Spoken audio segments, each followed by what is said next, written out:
What's up? What's going on? It's Lugo back with Fat to Fit Day. I think this is 71. I'm a little behind because I couldn't get around to recording yesterday when I actually did the back, and today I skipped the gym because I was really tired last night when I got in. Couldn't wake up at the normal time, and I kind of slept in because I had a 30 count piece of Wendy's nuggets that was really good.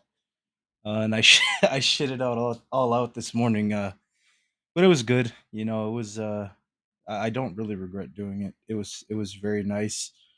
But it kind of made for me not being able to get into the gym this morning.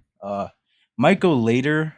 Into my rest day. I don't know, like 12 p.m. or something. But still contemplating it because it's not something that would be great for the program. But I'll probably end up doing it anyway and uploading my video tomorrow.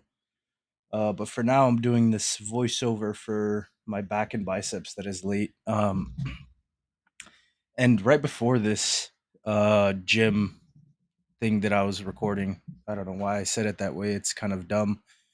But I had a topic that I wanted to talk about because I noticed that it was something that I dealt with, and I think that a lot of other people deal with, and that's really just getting into the gym, right?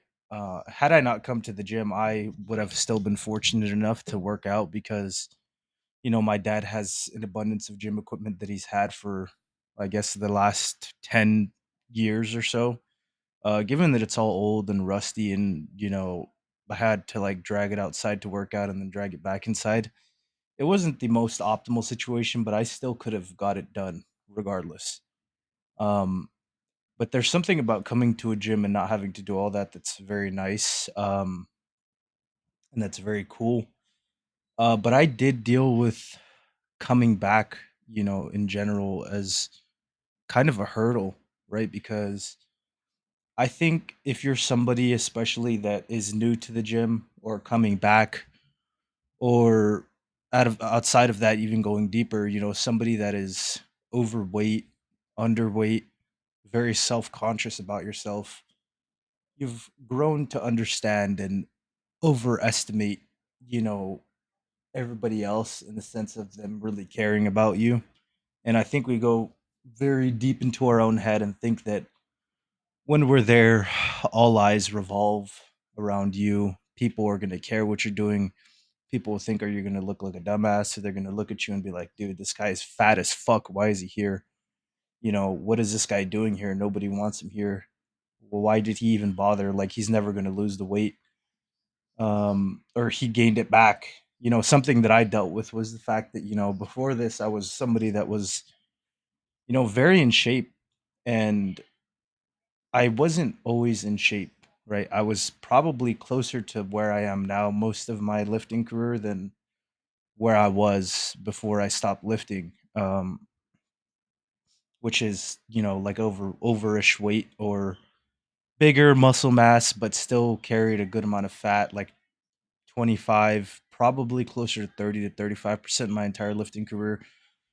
Just because I always, was a bigger guy that held more fat, as well as just feeling like falling into the pit trap of me thinking that I needed to be heavier to lift more weight or just eat whatever I wanted to lift more weight. And, I was very performance driven, not realizing that, being leaner than I was would give me more of a performance benefit than being just bigger in general and eating more food. But, that's not something that I would learn till later on. But, I was always very self conscious, and then when I finally got down to that, you know, lean weight and I had finally lost the weight, because I lost it before. I lost it when I was in my senior year of high school.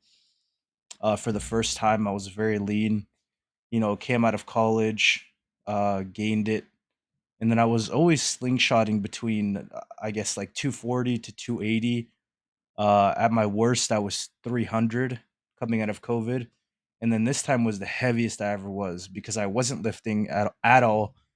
I was, pretty depressed, going through shit. And so I fucking slingshot it up to 370. and that was the heaviest that I ever was. And I'm sure that I was around, there for like the last year or so, or even the last 6 months before I started training again. So I was very self conscious, and I had already felt like people had this image of me in their head from the last time they saw me, that, oh, this guy is, very lean. He's super in shape. He really cares deeply about the gym. And I kind of had created this image for myself in my head where it was like, if people don't see me that way, then what are they gonna think? When I come back and I'm fat and I'm, oh, like legit obese. And I really got into my head into thinking that people really cared that deeply. Um, and let's be honest, bro. If they did, who cares? Those people are not your friends. They're not people that support you. They're not people that really care or love about you. So why should you really care what they think? But that wasn't the reception that I got when I came back. And I started, showing people that I was in the gym, and seeing people. It was a very positive reception. And they're just like, "We're glad you're back, bro. We're glad that you took care of your health. Whatever happened, it really just is what it is, right? Like, it's not like people are gonna sit here and ostracize you if they really care about you, but it was a very positive thing. Everybody in the gym is just trying to get better, trying to improve. And I think that when you really focus in on that and focus on yourself, not what anybody thinks or says about you, especially in that environment, you start to realize that, everyone is there for the same goal. And that's just to get better, to become healthier, to do better for themselves. And that's the most important part. And if it isn't something like feeling self-conscious that's keeping you out of the gym, but restraints, I want you to understand that you don't have to be in the gym. Most people, am in the gym so much because I just love training, and I can make time for it, and I always will make time to go as many times as I want to. But for most people, you only need to be in the gym 2, 3, maybe 4 days a week. You know, if that, really, to build the physique that you want. For most people, I would do 2, maybe 3 days a week, just full body, Monday, Wednesday, Friday. Go in there, train your whole body, for an hour or something, superset a lot of stuff, and then, leave. And the most important part is that you're doing stuff that you enjoy at the gym. Maybe some stuff that's hard, but if it's not stuff you like doing, like, you're not going to keep going to the gym. You're not going to stay consistent. It's going to be some shitty stuff. And, I know when I'm feeling unmotivated to go to the gym, what helps is that I have a nice, program with stuff that I like that's going to keep me motivated to go. But as well as, I don't think about going to the gym. I set a time, the days that I'm going to go, and when it's time to go, I just go. I don't think about, "Oh, I have to go to the gym. I have to get up and get ready." I just move, because the more that you think about it, the more that I think about it, the less that I'm going to want to go, especially if I'm tired, or I'm, hungry, or feeling any certain way. Like, I'm going to make every excuse to not do it, and really, there's something that you can take from that that is applicable to everyday life. Like, sometimes you just have to keep going. But I also did want to talk about accountability for not going to the gym and missing, because I feel like a lot of people don't take it as seriously as they do, and they're okay with slacking. And let me say this first, that if you miss a gym day, it's not the end of the world. You shouldn't, hella rise, or there's a certain level that you should keep yourself accountable, but not to where you're missing important events, funerals, stuff that's really important to you. The gym can wait. But